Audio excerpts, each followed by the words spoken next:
এটি দেখতে পাচ্ছেন, এটি হচ্ছে সিনজেন্টার একটি ডেমো প্রজেক্টের জমি।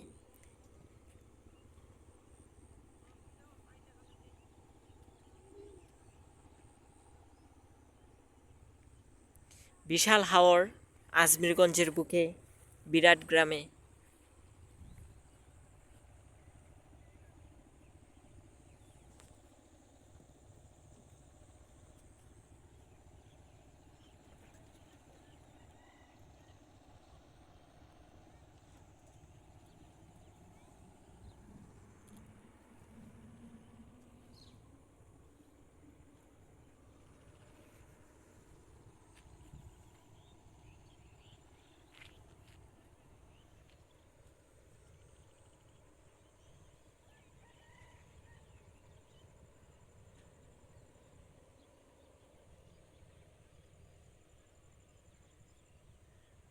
বাংলাদেশের নাম্বার ওয়ান কোম্পানি হচ্ছে সিনজেন্টা কোম্পানি। তাদের রূপা প্রদর্শনী প্লট, তারা এখানে বিত্তাকু, কিউবিট, গ্লুজিং, র্যাপিড প্লাস, প্লাস লেজার ওইসব পণ্য ব্যবহার করে আজকে দানের কুশি কত সুন্দর এবং স্মার্ট সম্মত হয়েছে তা আমরা এই জমি দেখলেই প্রমাণিত হই।